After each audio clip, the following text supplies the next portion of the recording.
probiotics are actively antimicrobial, and they've been shown to correct dysbiosis, to correct SIBO, like we just talked about, to be pro-motility, and to also improve leaky gut. Welcome to Dr. Ruscio Radio, providing practical, science-based insights into health, exploring the importance of nutrition, lifestyle, and gut health through conversations with experts, research reviews, and personal stories. We break through the bias and the noise to bring you simple, trustworthy information that matters.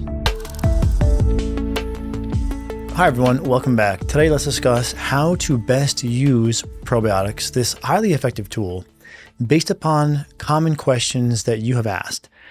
We'll cover a number of important how-to questions, including, must you change your diet at the same time? Do you need to rotate probiotics? Do you have to worry about heat killed versus intact? What is the best way to take them, generally speaking? What if you feel worse from a probiotic? Do you need to avoid lactobacillus probiotics if you have SIBO? What about fermented food consumption if you have SIBO? And how can we use probiotics to help reduce medication side effects? A lot here, and really excited to offer up what I've learned over about 10 years of clinical experience regarding how to best use probiotics and how to troubleshoot. So let's jump into expanding upon how to best use this wonderful tool of probiotics. There's the old saying, give a man a fish, he eats for a day, teach a man to fish, and he can eat for his lifetime. I feel that has relevancy here. There's a very, very important concept I want to equip you with. Probably the most important concept, really, as it pertains to probiotics, is when in doubt, the simple answer is usually correct. And there's this wonderful axiom, rule of thumb, if you will, from Plan Plus online I wanted to use to help articulate this concept because it really helps you understand the rule behind how to answer so many questions about probiotics. And I'll weave in specifically for each question the scientific evidence that supports the simple solution is usually the best. But I just want to take a moment again to help the healthcare consumer, knowing that when you're not feeling well, it's so easy to get pulled into or find appeal in a complicated sounding answer or solution.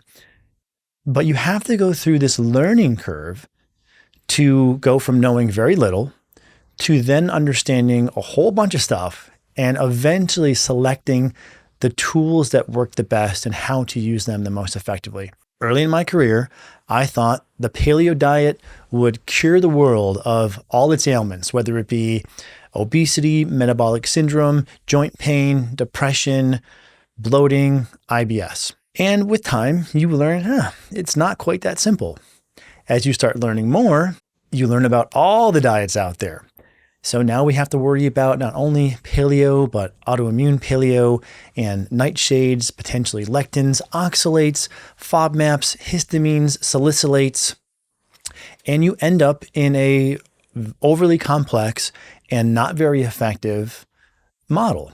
This may also include a whole bunch of testing, special forms of supplements, special dosing protocols, and then with time, you learn what out of that complex array of options has merit, is helpful, is effective, will move the needle with your symptoms, and which ones won't. And this is where you offer up kind of a 3 of 10 complexity, if you will, because you've weeded through the dizzying array of options to be able to distill down to what is the most effective. Hence, coming back to my premise from a moment ago, that when in doubt, the simple answer usually is the truthful one, the best one, the most effective. But let's go through a case by case and answer your questions. So the first question comes from John. Is it worth it to take the triple therapy probiotic formula? This is combining essentially 3 different probiotics into one without significantly changing your diet. I'm in a situation where I don't have much choice in picking my main meals. Great question, totally understandable.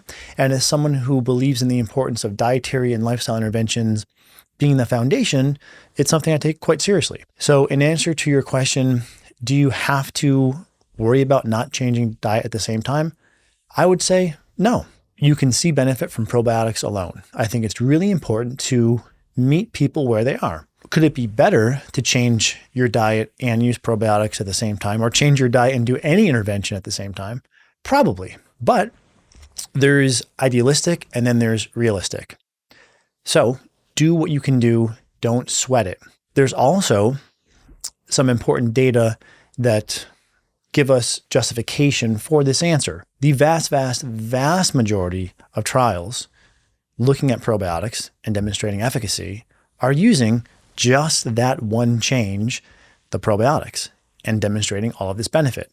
So ample data there. That being said, there have been a few trials published looking at combination of diet and probiotics and finding an edge when combining the two. But I would not say you should worry about this at all. If you can't change your diet, then again, we'll meet you where you are, and plenty of randomized control trials show benefit just using the probiotics as a monotherapy.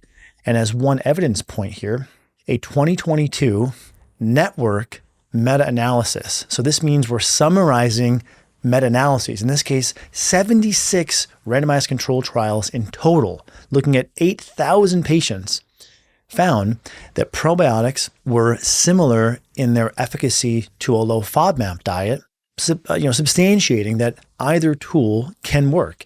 So in this network meta-analysis, we see that probiotics or diet can work. So again, I wouldn't sweat the small stuff. And by the way, guys, if this is helpful, please comment. As you see here, I'm answering some of your comments. So I do enjoy hearing what you're struggling with, what's helpful, what you want to know more about. And also like and subscribe. That way, when we publish new videos, you'll see them come up in your feed. Moving on to a question from Olivia. When taking probiotics, I've heard it's important to be switching what probiotics you take with different strains every 2 to 3 months. Is this true? The short answer is no. It's not true. It's incredibly hard to tell in terms of when you're using probiotics with patients. I have not been able to see one formula being more or less effective than another. In fact, we've discussed so many studies that have even done head-to-head comparisons.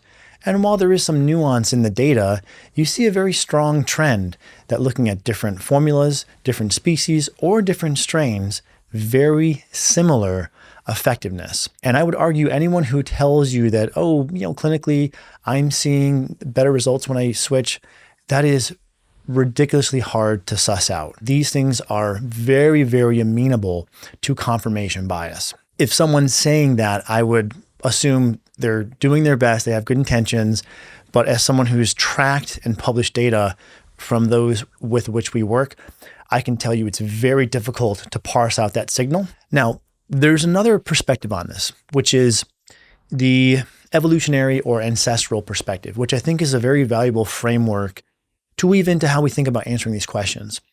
So historically, we know people who consumed either fermented tea, fermented dairy, other fermented foods like cabbages and other vegetables were generally healthier than those who did not, right?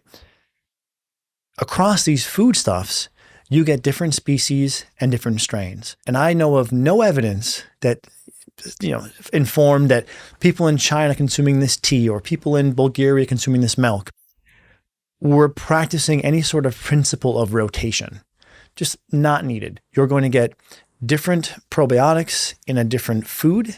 And if people are consuming different foods, they'll have some sort of variance. But this thinking that you need to rotate, it's a understandable theory, but it's overcomplicating things. Again, within our theme of the simple answer is usually correct, there's no published science showing this. And so in that void of we have to speculate, we should speculate projecting from our historical observational data, which I can find nothing showing that people practice rotation of the fermented foods that they consumed.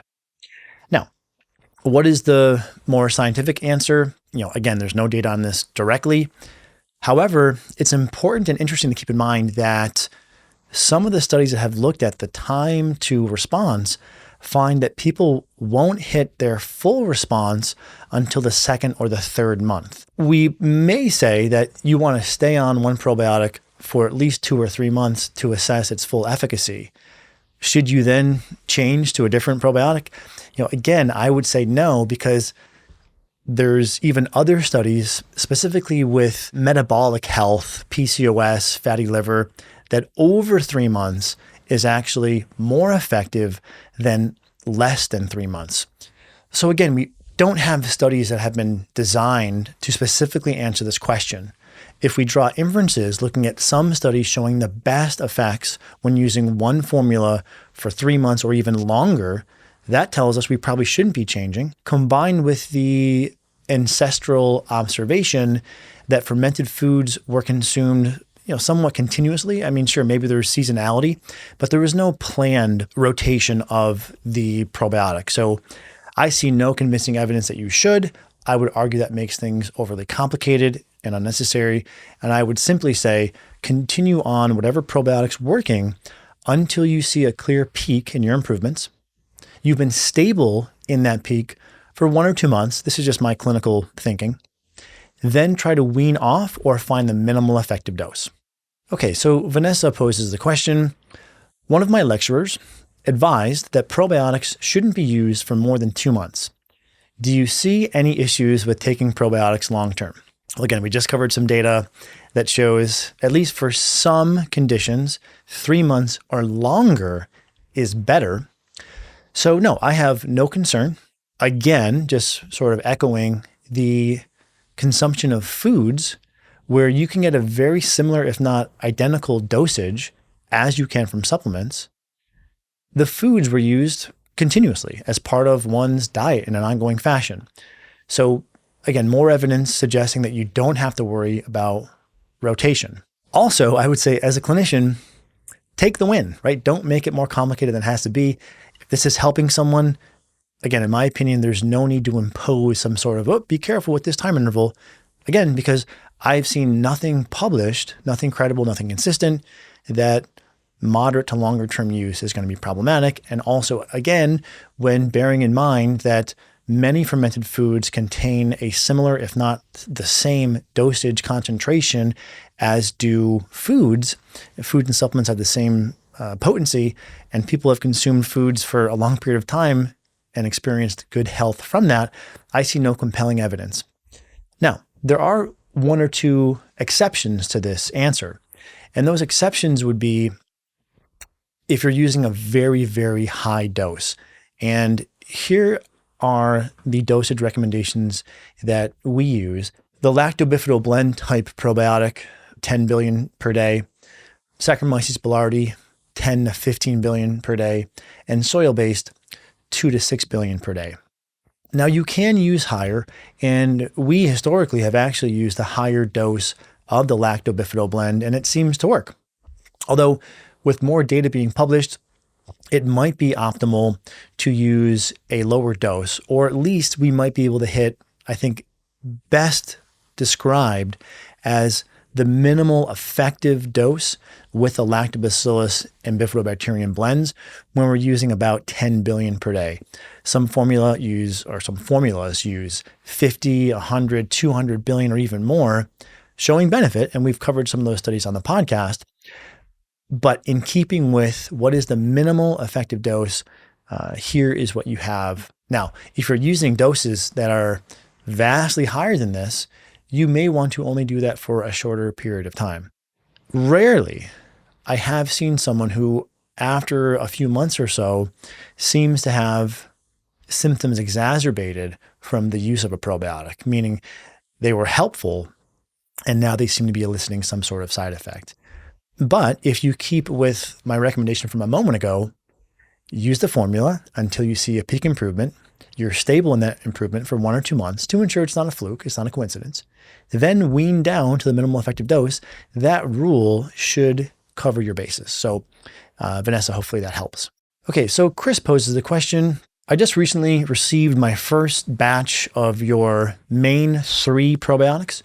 Is there any risk in removing the powder from the capsules? I have a problem with swallowing pills. Thank you. Sure, Chris. great question. The answer, no, there's no concern with this at all. In fact, we also sell the triple therapy sticks, which essentially what we did there was take 2 capsules from the lactobif blend, pour them into a stick, 2 capsules of the Saccharomyces, poured that in, and 2 capsules of the soil-based, poured that into a powder, single serving tear stick. So no concern at all. Now you will hear certain conjecture that you must have, let's say, enteric coating so that it's protected from the acid. This is not true, and there's no evidence to support this. Or that you need to make sure the probiotic opens up in the large intestine.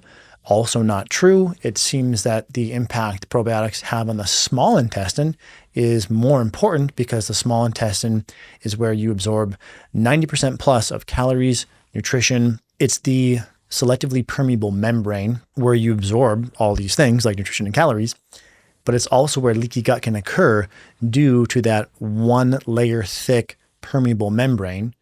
And we've discussed other data on the podcast in the past showing meta-analysis that probiotics can remedy leaky gut, which again is going to occur in the small intestine. So for all these reasons, capsules don't matter, protection from acid doesn't matter, enteric coating doesn't matter. One other, I think, important study to keep in mind here was the quite seminal meta-analysis by Zorazella, wherein they found that heat killed probiotics were just as effective as intact. So if the thinking from some is, well, the probiotics have to be intact, right? They need to be refrigerated or have a special protective delivery method.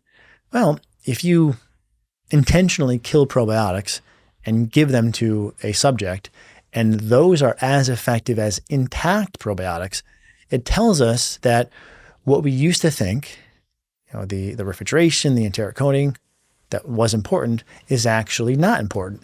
And so I come back to the concept diagram from a moment ago. As the field of probiotic research has evolved, you used to need a very specific formula, a very specific species or strain, or dose, or delivery method, or refrigeration. And again, as we're learning more, we're going from the unnecessary and counterproductive complexity to, thankfully, more simplified solutions.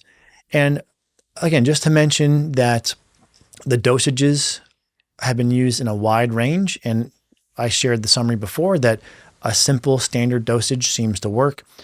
Refrigeration does not seem to matter. Enteric coating does not seem to matter. In fact, we've discussed in the podcast in the past, one study that had participants take probiotics on an empty stomach and the other group took them with food, no difference, right? So as we're seeing data pour in, we're not seeing support for a more complicated methodology regarding dosing, formula, encapsulation, what have you. And again, thankfully, the simple recommendations seem to be what are the most effective. And good transition here to John's question. I left my probiotics out of the refrigerator for a few days. Are they still good or should I throw them out? Answer, John, don't throw them out. There's no problem here at all. Again, I'll reference the Zorazella meta-analysis that found heat-killed probiotics are just as effective. And way back when we were putting together our own formulas and sort of going deep with the contract manufacturers that we use to create these formulas, we learned that the refrigeration only matters when you're talking about long-term storage, meaning months and months and months, or maybe even years. And even that, I think, is something that's questionable. So again, and as we've discussed in the podcast in the past, you don't need to worry about refrigeration. So just one more simple point for how to use probiotics. Alrighty, the next question comes from Mary. Is there a best time of day to take probiotics, and should I do so with or without food? Again, whatever is easiest for you, Mary, is what I'd recommend. There's not much direct research on this. It's really speculation, mostly in terms of with food, without food, morning, evening. But like I mentioned a moment ago, one study did compare those who took probiotics on an empty stomach as compared to those who took them with food, and it didn't matter. Now, back to the same concept slide of overly complex is problematic. Earlier in my career, I did send people home with tables, right? Morning, before breakfast, with breakfast, mid-afternoon, with lunch, afternoon, with dinner, evening. So early in my career, I was kind of doing what I was taught, and I figured everything that I was taught was correct. But hopefully we're all on the same page that, yes, we're all on the same team, but as the field is evolving, things need to change and be updated. And so these laborious dosing tables that some poor patients are just like crippled with really don't seem to matter. Similar to exercise, the best program, the best protocol is what you will be consistent with. And really a big credit to Dr. Mike T. Nelson, who's been doing my exercise programming for a few years. He's really helped me to see that I don't have to have an awesome workout every time I work out. In fact, a crappy workout is better than no workout at all. I mean, there are exceptions to this. You do want to listen to your body, but the main point Dr. Nelson has helped me to really wrap my head around is, let's say, squatting, right? This is the one thing I would usually skip. And for about a year and a half, I'd say half of the time I would get in my squat workouts. And I complain, why is my squat not stronger? Until I realized, well, maybe because I'm doing the squat workout on Friday or Saturdays and I'm busier or whatever, I tend to skip those because I don't go to the gym thinking, well, I'm not feeling super vigorous, so I'm just not going to go. I realized that I'm better to go and just do a minimal effective workout, just go through the motions. And I saw I got stronger and stronger and stronger, even when not doing, great workouts. So same thing here. Whatever protocol you're going to be most consistent with is usually going to be the best. Michael asks what I think is a very important question. What should I do if a probiotic makes me feel worse? It depends. Are you talking about a probiotic in a food? If it is a probiotic food, meaning sauerkraut, kimchi, kombucha, kefir, then you may want to try a supplement instead, because it could be the fact that probiotic-rich foods, as great as they are, can be somewhat rich in histamine. And at least early stage, if someone's gut is sensitive, those higher histamine foods can be problematic. So if it's from food, try supplements. If it's from a supplement, then this is exactly why, coming back to our dosing recommendations from a moment ago, we break out the probiotics into these 3 different categorical types: the blends of lactobacillus and bifidobacterium, a fungus, Saccharomyces boulardii, or soil-based probiotics. And in my experience, almost anyone can tolerate at least one of these 3 formulas. When you do, you should see improvement over time, including food and supplement tolerance, and then you can try adding in other probiotics. You don't have to. Again, keeping in the simple is best paradigm, one probiotic formula is probably sufficient. So don't feel a need, if you're someone who is very reactive, to sort of force upon yourself a second or third formula. But the trend I'm seeing over time and in sort of listening to people is early stage, if you're reactive, if your gut's kind of sensitive, a probiotic, the one that you tolerate, should, again, improve your symptoms, improve your tolerance. And then if you wanted to, you could add in a second or third formula for the triple therapy approach that we recommend later on. Optional, not required. Okay, Kendra, I'm going to ask a question. I understand that Dr. Ruscio likes to try the triple therapy probiotic first with SIBO before trying antibiotics or antimicrobials. However, from what I learned, you want to avoid lactobacillus species since they are hydrogen producing and like to live in the small intestine. Should I avoid lactobacillus probiotic? The answer here, Kendra, is no, you shouldn't. And both my clinical experience and the scientific research support this. Now, we've done an entire video dedicated to debunking this one canard, this one specious claim. Again, I think it comes from a good place, but it's exactly embodied by that curve. Now, if you pick apart the data, and if you really want to go deep, check out our video where we parse into this. But I'll just give you what I think are the 3 most compelling evidence points. Firstly, A 2017 meta-analysis found that probiotics led to roughly a 53% eradication rate of SIBO, and many of the studies in that meta-analysis used lactobacillus containing probiotics. So that's point one. Point two, a 2023 clinical trial using lactobacillus containing probiotics reduced methane SIBO from 34% to 12%. And then final point, a 2022 clinical trial using lactobacillus containing probiotics led to a 25% SIBO eradication rate. And I should also mention that another study we've covered in the past found that if you have the symptoms of IBS and SIBO, you have better results from probiotics than if you have IBS without SIBO.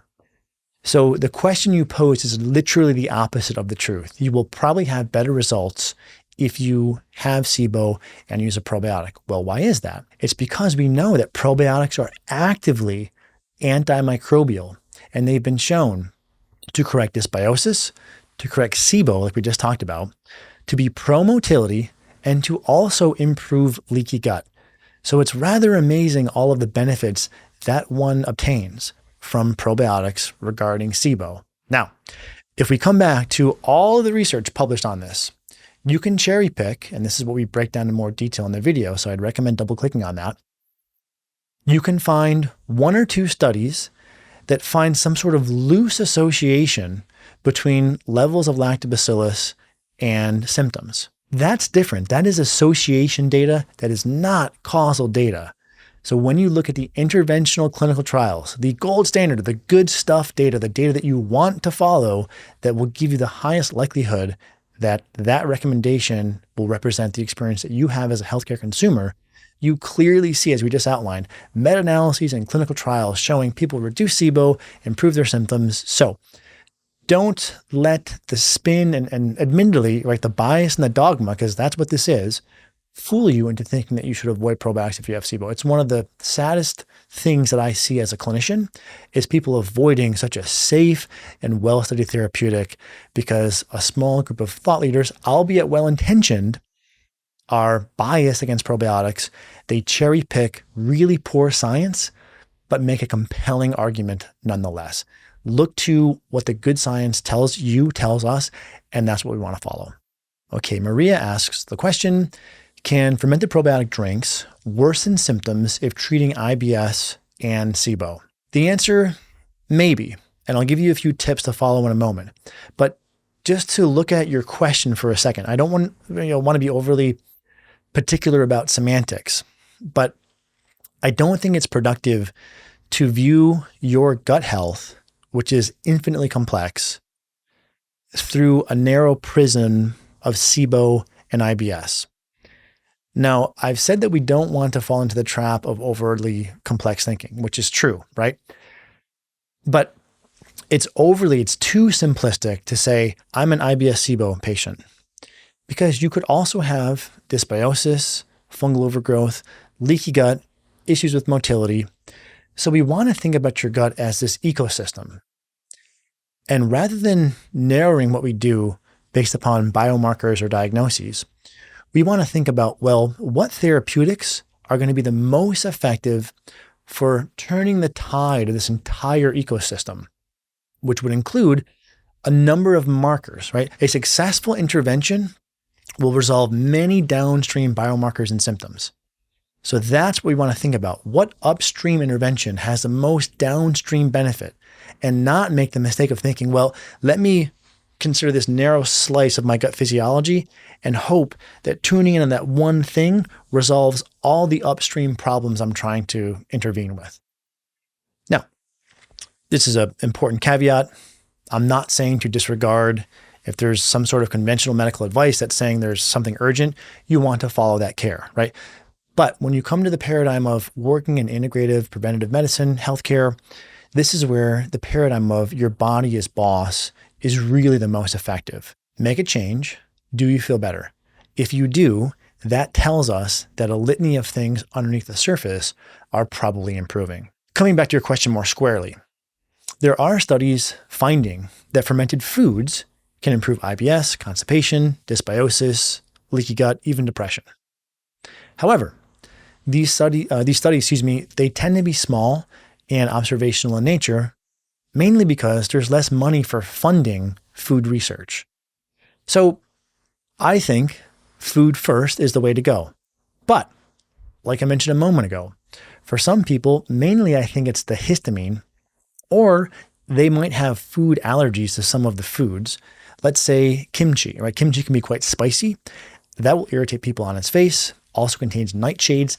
That will irritate some people, myself included. Also, it is possible that the fermented foods, due to the histamine, due to the food stuff itself, or some other additives like flavoring sweeteners, might be flaring your system. And this is where I think supplements are a good option. And supplements can really help with most of those things, if not all those things, and may be less reactive from a food or a histamine perspective. And you have the protocol here for the 3 different types. So if you have been reactive, this is where you would not want to start with the sort of all-in-one triple therapy formula, but rather start with one formula at a time. Give yourself about a week, maybe a little less, to assess tolerance. If one formula is working, stick with it. If it causes a reaction that lasts more than a few days to a week, move on to trial the second or the third formula type. Most people, almost everyone, can tolerate at least one. And remember, normal caveats apply. Check this with your doctor or your healthcare provider, but that's at least the way I think through this. Okay, Janet asks the question, I'm taking medication to stop smoking, but the meds give me gas and bloating. Can probiotics help reduce side effects? Well, we checked on this because smoking cessation is not something I keep a close watch on, but we did fact check. We did look into this, and there are no data showing that probiotics can directly reduce smoking cessation medication side effects. However, knowing that there's a fairly impressive body of research showing that probiotics can reduce side effects from other medications, I would say it's certainly worthwhile to give the probiotics a trial and see if you have less of the side effects of the gas and of the bloating. And mainly, we see in the model of diabetes, chemotherapy, ulcerative colitis, antibiotics, all of those medication side effects are reduced when using probiotics. So I would just check that, if there is a doctor who's administering whatever medication, check that with him or her. And I would be inclined to think you'll probably see a benefit, but you should see that benefit within a week. So it's a pretty easy trial to run. Coming back to a recap of the questions that we've covered. Do you need to change your diet with probiotics? No. Do you need to rotate probiotics? No. Does a heat-killed versus living probiotic matter? No. Best way to take probiotic? Really, whatever's easiest for you. What if you feel worse from a probiotic? Well, if it's food, try supplements. If it's from supplements, try one of the 3 types. Experiment until you find one that you tolerate. Should you avoid lactobacillus with SIBO? No. Can you use fermented foods for SIBO? Yes, but some people do react to foods. And can you use probiotics to help reduce medication side effects? Generally speaking, yes. I mean, not absolutely not across the board, but certainly there's some data to suggest the answer to that question is yes. Bringing us back to the initial axiomatic slide here, hopefully you're catching the trend that all of these complicated answers that we just covered, or complicated questions, have simple answers. So remember that when in doubt, it's usually the simple answer that resounds true. And unfortunately, a pervasive headwind that the healthcare consumer modern day is faced with is all of this complexity. So as it pertains to using probiotics, hopefully this helps you to see the landscape and the solutions are actually quite simple. I would say the one other principle to keep in mind is try to reduce the amount of things that you're changing, reduce the noise, make one change at a time, and in keeping with the adage, your body is boss, if you're doing the right thing, you should have a sense of improvement within 1 or 2 weeks, certainly by within the first month, and then you may need 2 to 3 months, maybe a touch longer, to see the pinnacle level of improvement from the probiotic. Wait once you hit the pinnacle for 1 or 2 months, make sure that you're stable, and then wean off, or at least down to the minimal effective dose. Really that simple. And it's a thanks to this growing body of research being performed all over the world that we can say these simple answers with confidence, because they're not just conjecture I'm pulling out of my hat, so to speak, but as we're watching the body of science here, we're seeing, simple, simple. And it's really important that these things, these answers, these simple solutions make their way to you as a consumer, because if not, what you end up having is the well-intentioned clinician who loves complexity. And this can be damaging. As maybe a quick aside here, throughout my career, I've had to work with people in marketing and business, attorneys, and I found out the hard way that the attorney or the marketing consultant who makes things very complicated is usually extremely low competency. And it's really those choice few, highly competent professionals that give you sort of straight talk, things that you can understand. And those have been the people that have been helpful to me as a professional, to me as a clinician, whatever it may be. So again, just really wanting to put a fine point on the fact that over complicated solutions or overly complicated solutions are problematic. If you're not feeling well, I get it. I understand how trying it can be. Remember that complicated solutions are not the best. Simple ones tend to be. And hopefully I've swayed you to kind of take a deep breath and go through simple steps with probiotics. Let me know what you think, how it goes in the comments, and I will look forward to chatting more on probiotics with you, hopefully in the near future.